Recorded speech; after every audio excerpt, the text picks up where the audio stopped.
G'day, Steve Morgan here for Australian Bass Tournament. So we have just finished the second last qualifying round of the 2022 Daiwa BREAM Series. We're on the Tweed River at the Atomic sponsored round. Big thanks to the guys from Atomic. They love sponsoring their local events. Throw an extra bit of money in the prize pool as well. We're going to get to that in a while. But I've got Adam Wilson here, non-boater champion, and we're doing a double bunger interview. I won the boater division. So good to see.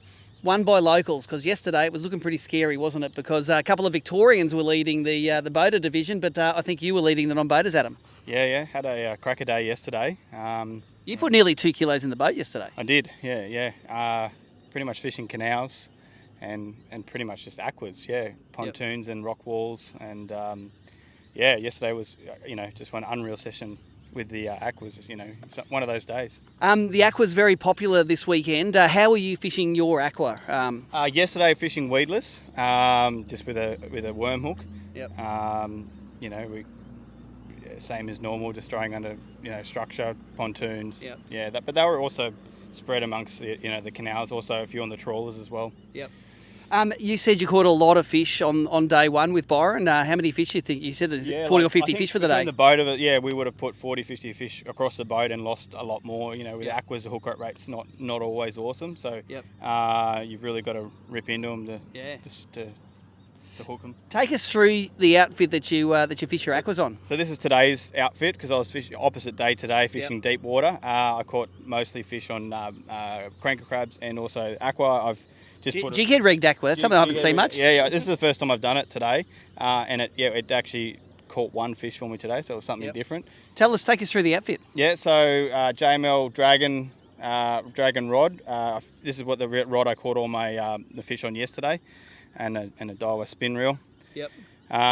Yesterday was mostly on the salt and pepper aquas. That one there was the yellow one. The first time I fished that one today as well, and then obviously zero Daiwa Soul 3 reel. That's light in the hand, that rod there. When you're casting all day, it's important to have a rod that doesn't take it out of you, isn't it? Absolutely, yeah. And it's just got a nice tip on it. Like these aquas, you can really get them a long way, so you're not getting in too close to spook your fish. What sort of leader are you using? Yesterday I was 5 pound, just because I find the 4 pound sometimes, if you're really striking at the fish, you can break your leader. But usually 4 or 5 pound with the when fishing weedless. And today I was fishing 8 pound. And you were fishing deep today, so let's go through your who are you fishing with today? So today Tristan. Yep. And yesterday I was fishing with Byron Hill. So you got to know that reef down the mouth of the river pretty good. That's right. Yeah. I'm probably more used to doing that sort of deeper water stuff, and I also do. I lived on the Gold Coast for quite a while too, so aqua country there. We're born with aquas in our hand at the Gold Coast. Absolutely, yeah. You've qualified for the grand final down at Malakuta now. Are you going to make the trip down and fish? You'll have to ask the wife. Okay. Over here. I say if you don't want Adam to go to Malakuta, say something now. I think you're good to go, mate. Interesting. It was a really interesting event. The Tweed actually fished a lot bigger than normal. Normally if you catch a 2 kilo bag each day in the Tweed, you're up there. I remember winning this event in 2010 with just over 4 kilos for 10 fish. The floods that came through the area, and you were lucky enough to be just out of the flood zone. I think you escaped the floods. The fish are plentiful, they're bigger than normal, and they're biting well, aren't they? Yeah, definitely. And I've never fished an ABT here. But I looked at the previous weights and a lot bigger this year, which is good. And the flood seems to have an impact on that. Brings the food through, and you go further up where I live, it's filthy water. You wouldn't catch a fish there at the moment, but closer to the mouth, it's all right. That's right. It normally plays when it's drought conditions, plays all the way up to Mooloolaba, and you catch a few more bass maybe when you're up the top, but the BREAM play the whole way. My event was I suppose similar. It was a game of two halves for me. I'd start each morning fishing. Day one, I fished mussels actually down in the blue hole, Callum's muss, sinking them down into the snags, and some of those snags have been pushed into the water by the floods that we've had. That corner of the blue hole is just a mat of logs and stuff that's been washed down. But then in the afternoon, as the tide rose up, very similar technique to you, fishing the Eco Gear Aqua, and I use what I think is Daiwa's Aqua rod. It's an in-feet 7'3" rod. That's one of their Revelry reels there. It's got 6 pound Daiwa J braid on it, and I go the 5 pound JML, the Chinu Harris leader. Is that the same as you? Same as me, yeah. And I find if you go 4 pound, yes, you can knock a few off on the strike. I managed to pop 1 or 2 off on the strike today, but as you know, you've got to set it like a man.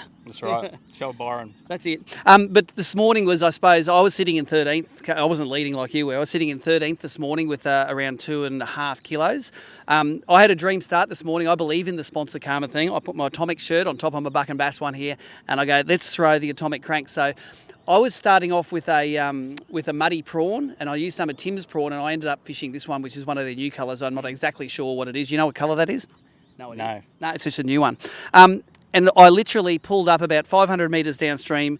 I started crankbaiting the finger wall because yesterday I saw no people fishing it. And that, in 10 years ago, that was exactly what everyone did to catch their limits. And first cast this morning, about a 31 centimetre fish on a crankbait. I think this is all right. By the time I got down to the end, I had 4 fish, I think over 30, and one, a little squeaker to make a limit, went up the Terranora arm afterwards and caught plenty of fish on aqua. And there has been some superimposed on the winner's interview now, although Nicole will be shaking her head going, no, I haven't got your live stream stuff yet. But you can see it all in my live stream and the highlights that we put up, and indeed in the day 1 and 2 highlights that go up on the ABT site for the 2 days. But that aqua bite as the tides rise, I concentrate on mangrove country because I notice a lot of guys, you and I included, love fishing man-made structure, pontoons, docks, boats, all that sort of stuff.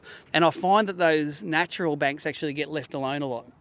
So up the Terranora arm, basically every little snag in the water, every little knob of mangroves that comes up on a run-in tide has bream sitting, waiting for that aqua to come to it, skip it in, watch them eat it, and then the fun goes on from there. So the cool thing was this weekend though, Mick Starkey kicked in $500 each to the pro up, so everyone threw in $20. You were smart enough to throw $20 in, so you got a big fat wad of cash in your pocket. Yep.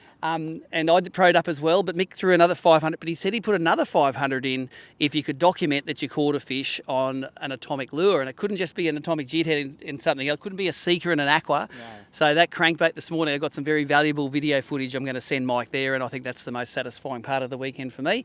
Mick Starkey, got $1,000 of yours, mate.